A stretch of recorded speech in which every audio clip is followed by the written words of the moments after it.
Réussir, l'émission qui donne envie d'agir.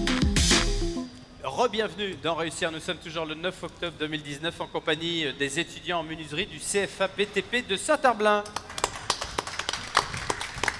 Et voici notre deuxième invité, c'est Maxime. Bonjour à vous. Rebonjour, qui nous le présente? Bonjour, alors moi je vais vous parler de Serge, un homme entreprenant depuis au moins ses 25 ans. Sa soif d'évolution et sa créativité ont su faire la différence pour lui permettre de mener à bien son projet de Scope. Merci d'accueillir Serge. Serge Bourreau. Serge Bourreau est notre invité, notre deuxième invité.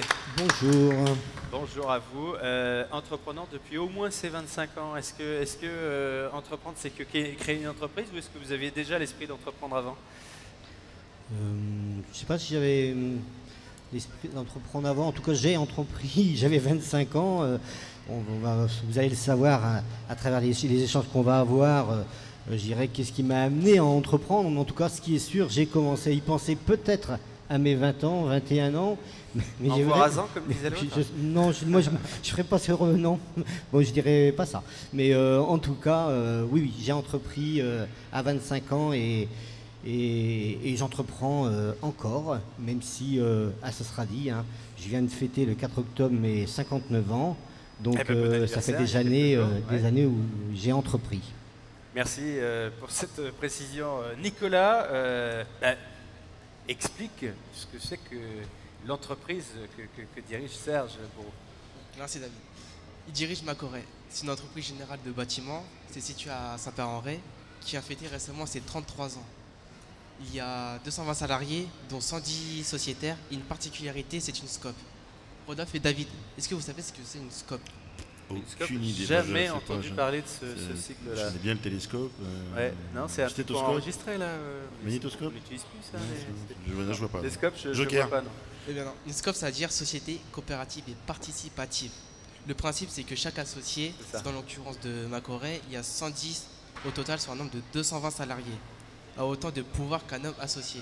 C'est-à-dire un homme est égal à une voix. Un homme égale une voix, oui, c'est ça. Donc 110 personnes ont le pouvoir chez Macoré. Eh bien, ça fait 110 patrons ou pas? Déjà, merci. Je trouve que c'est super quand on entend ce qu'est une SCOP racontée par un jeune comme toi. Eh bien oui, ces entreprises qui appartiennent à ces salariés sociétaires, oui, les 110 sociétaires de Macoré ont réellement le pouvoir. Hein. C'est bien eux qui vont élire leur conseil d'administration, qui va élire leur président et directeur général. Et j'aime dire de temps en temps, et si tous les patrons et patronnes de France étaient élus par leurs salariés, est-ce que le monde irait un petit peu mieux? Peut-être. Ça se pourrait. Ouais. Ce serait un rêve pour vous de faire en sorte que toutes les personnes qui passent dans cette galerie commerciale aujourd'hui sachent ce que c'est qu'une coopérative, sachent ce que c'est que l'économie sociale et solidaire, parce qu'on a beau en parler régulièrement sur différentes ondes, il y a encore une immense majorité de gens qui ne savent pas ce que c'est. Oui, les SCOP qui font partie de la famille de l'économie sociale et solidaire. Mais je pense que moi j'ai beaucoup aimé l'interview d'avant. Pour moi, ce qui est important, c'est vraiment le statut. Forcément que c'est important. Forcément que le statut permet plus facilement, pour moi en tout cas, de donner du sens à ce qu'on fait. Mais à la fois, le statut, ça fait pas tout. Il y a des vrais entrepreneurs qui sont des patrons et qui à la fois ont pourtant tout le pouvoir, mais qui ont compris que si on fait avec ses collègues, avec ses salariés, eh bien, la réussite, elle est collective à une condition. Ce qui est dans l'esprit de la coopération, c'est que le projet, il est porté collectivement à une condition que aussi tout le monde y retrouve, je dirais, du sens, y retrouve des dividendes, ou y retrouve aussi le fruit qui soit à la fois dans l'envie de se lever le matin, comme dans le fait que s'il y a du résultat, le résultat soit partagé. Que le résultat soit partagé et qu'il n'aille pas dans la poche d'actionnaires qu'on ne voit absolument jamais, de fonds de pension. Tout à fait. Et donc les SCOP, c'est ça. Alors on va parler de ça, bien sûr. Thomas et Charlie nous parlent de la rencontre avec Serge Bourreau. Donc, bonjour à tous. On arrive le 2 octobre où nous rencontrons Serge à Saint-Père-en-Retz. Imaginez, nous sommes en pleine campagne et tout d'un coup, nous tombons sur de gros bâtiments flambant neufs, impressionnants, avec écrit en gros Macoré coopérative. Ça en jette, hein. Vous avez été impressionné par ça? Bah ouais, c'était assez impressionnant. Ouais. Charlie? On a eu un accueil chaleureux, avec une attente caféinée. Et après, Serge nous a rejoints, détendu. Il nous a entraînés dans les locaux, nous a montré le showroom. Et du coup, nous, on a été impressionnés par la structure. Et vous, quand vous arrivez tous les matins au bureau, qu'est-ce que vous vous dites en voyant ce bâtiment Il représente quoi ce bâtiment pour vous ?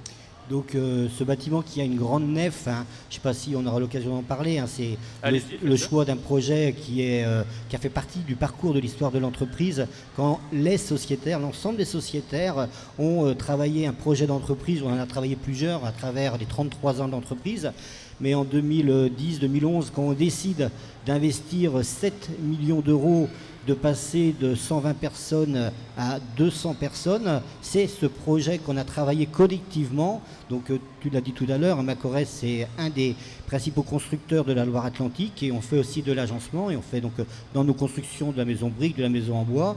Et aujourd'hui, la satisfaction c'est d'abord un outil qui répond aux besoins de l'entreprise, mais un outil aussi où il y a de l'énergie, il y a du sens. C'est-à-dire que quand tous les collègues de Macorès, dans cette nef, je dirais des vestiaires, en passant aux marques les heures, à la cafétéria où passent les clients, où tout le monde se mélange des indirects à la production, et vraiment, c'est pas pour... forcément, je ne vais pas dire que Macorès est un long fleuve tranquille, que tout va bien, non, ce ne serait pas dire ça. Mais comme cette entreprise qui appartient à ses salariés et que tout le monde vient avec le sourire le matin et de croiser, et donc je réponds à ta question, oui, de croiser plein de beaux sourires le matin, pour moi c'est chouette, quoi. Ok.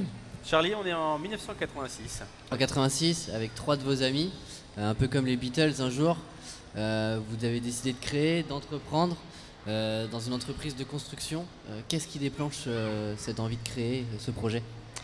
Alors, ce qui était, d'abord, on était que des personnes qui avions, comme vous, là on est avec, je dirais, le CFAB de Saint-Brévin et de Saint-Herblain, eh bien nous étions aussi des gens qui avions un parcours manuel, soit menuisier, soit ébéniste, soit charpentier ou maçon. Donc on a un savoir-faire, on apprend notre métier en passant par un CAP puis un brevet professionnel. Et donc déjà, moi j'ai commencé à 16 ans. Donc un nombre d'années de travail dans des entreprises diverses et variées dans le pays de Ré. Et mes collègues, pareil. Donc c'est déjà la première chose, un savoir-faire. Et la deuxième chose, on est sur un territoire. La notion de territoire, c'est aussi pour nous déjà, dans nos jeunes années, de 16 ans à 20 ans, qu'est-ce que ça raconte le territoire, faire vivre un territoire. On savait qu'à un moment donné pour nous, eh bien, on n'était pas obligé de tout venir dans la métropole. Vivre et travailler au pays était le slogan des années 80-86 dans les mouvements de jeunes dont on faisait partie. Donc, mais ça, j'ai envie de dire, Serge, faire vivre un territoire, c'est peut-être une résultante, mais l'objectif premier, c'est que vous viviez, vous, sur votre territoire. Oui, on vivait sur le territoire et donc on le faisait vivre et par nos convictions, mais nos convictions qui étaient aussi quelque part nées de nos parents, de nos gens, de nos grands frères qui avaient compris qu'à travers, alors je le dis, c'est l'occasion aussi de dire que Macorès est né de gens issus de mouvements de jeunes, de la JOC, du MRJC, des gens qui déjà pensaient que... La JOC, c'est la jeunesse ouvrière chrétienne. Voilà, et l'émergé mouvement rural de la jeunesse chrétienne. Et donc ces gens-là pensaient déjà que d'être acteurs dans notre vie, c'était justement important. Donc c'est le croisement des deux, une notion de militantisme et à la fois un savoir-faire professionnel. Et donc c'est ça qui anime vos conversations à l'époque ? Complètement, oh là là, oui, oh là, c'est vrai. Donc ça ne nous empêchait pas de faire, d'être pas sérieux de temps en temps, je dirais même pas tout, mais... J'aime bien le oh là là, oui, ouais. Ça veut dire qu'il y en a eu... On sent qu'il a fait la fête. Voilà. Encore un qui a déambulé pendant quelques années. Mais voilà, bon... je suis pas sûr, parce que c'est le monde de l'économie sociale et solidaire, c'est souvent des gens justement qui veulent le bousculer, le monde, et donc qui font de la politique en permanence avec un grand P qui anoblit le terme de politique. Ouais. Et d'ailleurs, j'en profite, jamais dans le recrutement de l'entreprise, on a demandé que les gens soient militants. Enfin, je veux dire que ça, c'est hyper important pour nous. C'est-à-dire, même si ceux de départ, la conviction, et Macorès forcément a une identité politique, on n'est pas une coopérative par hasard, mais jamais ça a été le ticket d'entrée à Macorès. C'est d'abord été le savoir-faire. D'ailleurs, plein de fois, on s'est dit, on ne naît pas coopérateur, on le devient. Voilà. Ouais, ça tombe pas voilà. Et donc, bien sûr, sur le territoire, c'était aussi, comme quand on a 20 ans, les copains, les copines, le sport aussi faisait partie de nos rencontres, de nos activités sur notre territoire. Maxime, 1990. Du coup, en 90, vous avez 30 ans. Il y a 30 salariés au sein de Macorès. Vous décidez de quitter le chantier, vous dites bien de lâcher votre caisse à outils. Vous décidez de partir en formation commerciale, qu'est-ce qui vous motive? Donc, à la limite, tout à l'heure, je pense que, comme on est au courant de la suite de l'émission, entre pouvoir et notion de pouvoir et savoir, ce sera un sujet qu'on aura l'occasion de recauser un petit peu. Donc, inconsciemment, pour pouvoir, je dirais, aller plus loin dans ce projet de la coopération, bah forcément, il faut acquérir du savoir, quoi.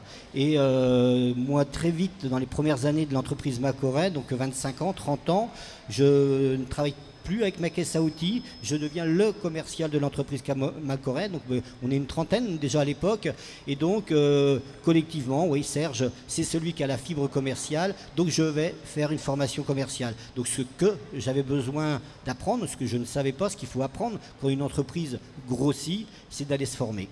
D'accord. C'est quoi votre rapport à l'argent avant d'aller faire cette formation c'est commerciale? une vaste question, quoi. Mais c'est bien cette question de rapport à l'argent. Ça veut dire vraiment des grandes discussions philosophiques entre nous dans l'histoire de Macoret. C'est qu'on a toujours dit, et j'ai vraiment, moi, des choses que j'ai répétées plein de fois, qu'on ne pouvait avoir un projet coopératif, un projet de sens, que si on était capable, je dirais d'abord, d'avoir une entreprise, d'avoir un projet économique qui tient bien la route. Ça veut dire qu'un projet économique qui tient bien la route, c'est des clients satisfaits et donc avoir un réel savoir-faire professionnel. Et donc pour ça, j'ai envie de dire, quelle entreprise n'a pas ces ambitions-là? Ouais, mais c'est notre projet d'entreprise, c'est vraiment l'adéquation, je dirais, donc d'une réussite professionnelle, d'un vrai savoir-faire professionnel au service d'un projet idéologique. Donc forcément que l'argent, à vous personnellement, moi personnellement, donc pas Macoret, et bien forcément que ça fait partie d'un moteur, d'un des moteurs. La reconnaissance, l'argent faisait partie. Alors à un moment donné, très longtemps, Macoret a dû vivre pendant plus de 10 ans à égalité de salaire. Macoret créé en 86, plus de 10 ans égalité de salaire, globalement. Donc, quel que soit le poste dans l'entreprise. Quel que soit le poste dans l'entreprise. Ouais. Et donc je réponds à la question, hein, donc, parce que je crois que c'est vraiment pour moi des questions qui ne doivent pas être tabous. À un moment donné, je dis non, je peux plus. Je peux plus être à égalité de salaire, même si on est dans une coopérative. Je suis globalement celui qui m'y investit. À tort ou à raison, je faisais plus d'heures que les collègues. L'avantage qu'on avait chez nous, parce qu'on avait vraiment un franc-parler entre nous, on comptabilisait les heures de chacun, on regardait les rythmes de vie de chacun. Et à un moment donné, j'ai dit, je peux plus travailler comme je travaille, je dirais, à égalité de salaire. Donc, c'est arrivé un petit peu plus tard dans l'histoire d'entreprise. On a commencé à mettre une échelle de salaire. Je réponds à la question là. Oui, et merci de votre franchise, parce que franchement, on n'obtient pas ce type de réponse tous les jours. Ça veut dire que vous décidez de gagner combien de fois plus aujourd'hui, on va faire du début, je vous ai dit égalité de salaire. L'entreprise a 33 ans, moi j'avais 25 ans, aujourd'hui j'ai 59 ans. L'échelle de salaire à Macoret, on part du SMIC plus 10%, et donc j'ai 4 fois le SMIC en salaire. 4 fois. Voilà, et c'est moi qui ai le salaire le plus important dans l'entreprise Macoret. Ouais. Et donc ça, c'est effectivement la proportion. On aurait pu vous dire, oui, mais tu bosses comme un tordu, t'as qu'à bosser moins, et peut-être répartir la responsabilité. Complètement. Alors déjà, la responsabilité était quand même répartie, hein, dans l'histoire de Macoret, la notion de la responsabilité, et puis très vite, une boîte qui passe de 4 à 30, il faut plein de talents qui continuent de venir, et les talents qui sont là au départ, ceux d'avoir un savoir-faire manuel, je dirais par son métier de menuisier ou de maçon, est juste indispensable à l'entreprise. Ça veut dire, moi j'ai des collègues qui ont démarré Macoret avec moi, ou qui sont venus les quelques années d'après, ont fait leur parcours avec leur savoir-faire manuel, mais ça a été juste indispensable, je dirais, de les avoir tout le temps au niveau de l'entreprise. Oui, la question, c'est vous auriez pu répartir la responsabilité, travailler moins, la question... faire comme Bastien Cousseau, on ne l'a pas dit tout à l'heure, mais lui il a pris un bureau en centre-ville de Nantes pour, dit-il, dépolluer un peu son environnement de travail, dépolluer du dirigeant. Je ne sais pas si la réponse forcément complètement incomplète la réponse que je vais faire. Beaucoup de coopératives, des SCOP en France. Là, moi je suis aussi le président des SCOP de l'Ouest et je suis dans le bureau national des SCOP. Et on y croit vraiment comme ce statut qui appartient à ces salariés. Là, il y a une ambition d'arriver là en 2021. On va y arriver à 70 000 salariés en France qui vont vivre du statut de la coopération.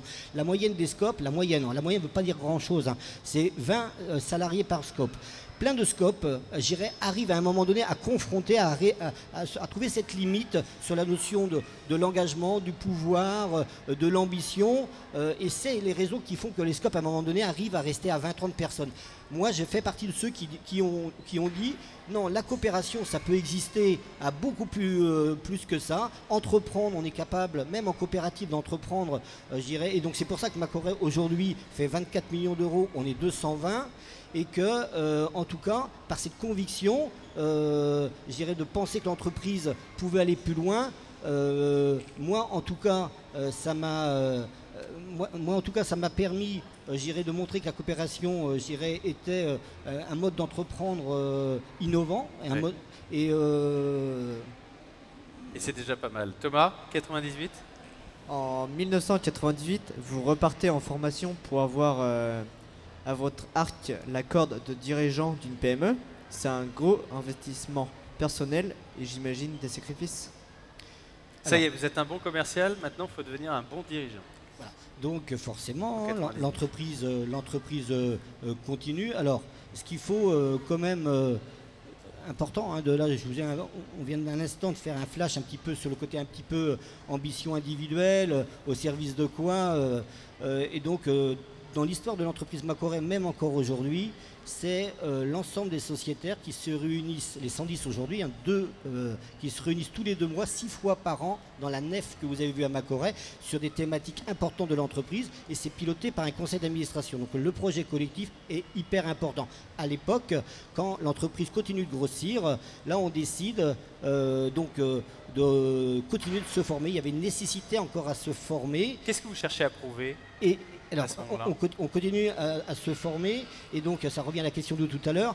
Je l'ai dit, que la coopération, ce mode d'entreprendre, même si l'entreprise elle est collective, bien que c'est possible, c'est encore un lien avec un autre rapport au travail est possible, que cette entreprise, donc forcément que mes ambitions indirectement personnelles, et quelque part mon leadership déjà de l'entreprise Macoret a fait que globalement j'ai été plutôt suivi quand j'incarnais cette envie d'entreprendre encore plus dans ce mode d'entreprise participative. C'est ce qu'on a fait. Et là, quand j'ai dit à un moment donné, il faut qu'on continue de se former, c'est là que je suis parti faire une formation dirigeant de PME avec l'Institut français de gestion. Oui, ça m'a demandé beaucoup de sacrifices, ça m'a demandé de reprendre des études, moi qui avais démarré la vie professionnelle avec un CAP, et c'est ce qui a fait aussi contribuer après avec d'autres formations de plein d'autres collègues de Macoret, mais moi, par cette formation de dirigeant de PME, oui, je revenais avec une notion de gestion de business plan, des outils financiers, mieux maîtriser les ressources humaines. Avec davantage d'ambition aussi. Alors, est-ce que dans votre tâche d'ambition... Est-ce que c'est ça toute l'ambiguïté de la coopérative ? C'est que, bien sûr, c'est une démarche collective, pensée collectivement, mais il y a forcément aussi des velléités personnelles qui s'expriment. Oui, mais je pense qu'on va en parler tout à l'heure aussi, quand on reparlera encore sur la notion de pouvoir. Quand je dis pouvoir, savoir, ça veut dire que oui, sans doute que moi personnellement, déjà à ce moment, mais sans doute inconsciemment, inconsciemment entre ce démarrage de cette entreprise et pendant beaucoup d'années, c'est que j'avais une soif de reconnaissance qui venait au service de quoi ? Au service de choses qui m'avaient beaucoup, qui m'animent, la notion du projet sociétal. Mais oui, c'est j'avais sans doute besoin de me prouver à moi-même. De vous prouver à vous-même. De me prouver à moi-même que j'étais capable. Maxime, 99 ? Nous sommes du coup en 99. Au retour de votre formation, la première friction apparaît avec les cofondateurs. Un combat de pouvoir en quelque sorte ? Oui, ça fait partie dans l'histoire. Il y a eu forcément, je disais pas que Macoret n'a pas été qu'un long fleuve tranquille. Et Et donc là, à ce moment, c'est... Il y en a qui quittent l'aventure concrètement. Oui, mais alors c'est ce qui se passe, et je fais un tout petit retour en arrière. Quand j'ai dit tout à l'heure que je suis parti en formation avec l'Institut français de gestion, et bien juste avant, il commence à avoir des différends entre nous. Ça veut dire l'ambition et la vision du projet d'entreprise à cette époque-là n'est pas partagée par les créateurs et moi-même, donc qui est créateur, hein. Et donc là on commence à se dire, on voit bien qu'on n'a pas tous la même ambition, certains veulent rester aux 30 qu'on était, veulent pas aller plus loin, et moi, qui pour des questions que vous me posez, pourquoi que je réponds pas complètement ces notions de croyance et d'envie, je dis oui, d'ailleurs mes collègues m'ont entendu dire des fois, mais Macoret, quand je partirai en retraite, on sera 300, qu'est-ce qui m'anime? En tout cas, il y a des choses qui m'animent, on va aller chercher un petit peu, vous allez m'aider d'ailleurs à chercher un petit peu. Vous êtes là, voilà. allongez-vous. Voilà. Et donc, à ce moment-là, oui, il existe des différends entre nous, et ces différends ont fait qu'à un moment donné, qui a eu le dernier mot pour répondre à la question de à qui appartient l'entreprise? C'est les sociétaires qui à l'époque sont entre 20 et 25 plus ou moins, parce que tout le monde n'est pas sociétaire quand on a un contrat de travail à Macoret, on devient sociétaire quand on demande à être sociétaire. Aujourd'hui, c'est à peu de choses près la moitié de l'entreprise. Je reviendrai là-dessus pour ne pas perdre mon fil à la réponse. Oui. Et donc, oui, deux projets d'entreprise, je dirais, se trouvent devant les sociétaires, et les sociétaires choisissent, après que ces deux projets d'entreprise ont été ceux qui étaient pour rester une trentaine, de regarder que le pouvoir, je dirais, soit à la fois plus d'une entreprise, c'est moins compliqué quand on est 30, peut-être que quand on passe à 50, à 60, à 90, à 100 personnes, comment vivre la coopération comme on l'a vu aujourd'hui à 220, et les sociétaires à l'époque font le choix d'aller sur le programme d'entreprise que moi je défendais, qui allait du côté de la croissance. Plein de fois on disait à Macoret, d'ailleurs on en parle encore, croissance maîtrisée, toujours. Alors ça fait rigoler beaucoup de sociétaires. Est-ce que Macoret, dans ses 33 ans, a toujours eu une croissance maîtrisée? Eh oui. Voilà. Nicolas, on est en 2006. On est en 2006, Macoret a 20 ans. Proposait un projet de développement énorme. Macoret s'emploiera à 200 salariés 9 ans plus tard, en 2015, avec un investissement à la fois financier et humain. C'était quoi votre ambition à l'époque? Alors donc Qu'est-ce qui fait que vous décidez de mettre carte sur table et de se dire allez on y va, on fait tapis là sur ce coup-là. Ce que je vous ai dit, Macoret, la jeunesse de Macoret, des gens très investis sur le territoire. Collectivement, nous sommes des gens très investis. Très vite, Macoret se retrouve très investi dans le mouvement de la coopération, je dirais en France. On est très vite, dans les 10 premières années, Macoret, déjà, par le fait de son grossissement, donc par aussi le fait de son envie, on est dans les instances du mouvement, on vit pas entre nous, on vit déjà sur notre territoire, et même à travers la France, je dirais, il y a plein de belles scopes qui existent, et donc moi... Et donc en gros, pas que moi, mais on est quelques-uns dans l'entreprise, avoir envie, je dirais, de parler de la coopération là où on est, donc de vivre la coopération. Et là, on s'aperçoit qu'il y a plein de belles autres scopes en France, des scopes comme le chèque déjeuner 1000 salariés, comme une scope... Chèque déjeuner, vous connaissez le groupe, Charlie, les tickets restaurants le groupe de la marque chèque déjeuner. Oui, le groupe Up aujourd'hui. Voilà. C'est la plus grosse coopérative, je crois, en France. C'est une coopérative, on a des belles coopératives ici, comme le Moulin Rôti sur notre territoire. Ouais. Donc il y a plein de belles scopes. Et donc, comme on ne reste pas entre nous, eh bien, on s'aperçoit qu'en fin de compte, des scopes qui peuvent être beaucoup plus nombreux que 30, 40, 50, eh bien, fait qu'on a envie, nous aussi et moi, en tout cas, ça me faisait vibrer de voir ces beaux projets. Et je le dis encore, hein, ces entreprises coopératives qui appartiennent à leurs salariés sociétaires, pour donner un schéma très précis, et ça va peut-être interroger, je dirais, certains entrepreneurs. Moi, j'ai commencé Macoret, chaque salarié de Macoret sociétaire apporte du capital. Donc, à Macoret, dans nos statuts, c'est 16 000 €. Le capital, chez nous, il est égalitaire. Ce n'est pas le cas dans toutes les scopes. Personne ne peut détenir la majorité du capital. Chez nous, c'est 16 000 €. 110 personnes qui ont 16 000 €. Quand je partirai de Macoret, dans les 2 ans qui viennent, je partirai avec 16 000 €. L'outil de travail ne sera pas abîmé. Et donc, à travers les gérants... Et toujours pas délocalisé. Et pas délocalisé. C'est surtout ça. Voilà. Un mot sur 2006 aussi, puisque c'est l'année où s'est déployé l'association Les Écosolis. Hein, oui. Vous vous souvenez, avec un événement fondateur en juin 2006 sur ce qui allait devenir l'île de Nantes, nouvelle formule comme on la connaît aujourd'hui, mais à l'époque c'était un peu encore la friche. En quoi c'était important, réponse rapide si vous voulez bien, en quoi c'était important pour vous de pas seulement vous investir au sein de Macoré, mais au sein aussi du réseau d'acteurs de l'économie sociale. Ok, pour tenter là une réponse courte et rapide. C'est pas facile. Si, pas le facile. projet de sens de la coopération de Macoré, l'économie sociale et solidaire avec un territoire qui, je dirais, prône tout ce qui est un autre rapport au travail, un autre rapport vivre ensemble, et on voit à combien là où on est aujourd'hui en 2019, comme quoi on avait raison, car c'est vraiment un sujet de société. Thomas, on est en 2018. Donc, en 2018, vous laissez votre place de dirigeant. Est-ce que c'est le bon moment pour vous de la laisser? Oui, enfin, j'ai 59 ans. Le projet, quelque part, je l'ai dit, je le répète, il appartient donc... notre entreprise appartient à ses salariés sociétaires. Collectivement, on se dit attention, il faut commencer à préparer l'avenir sans Serge. C'est le chemin qu'on est en train de faire, même si j'ai encore plein d'envie dans Macoré comme dans la coopération.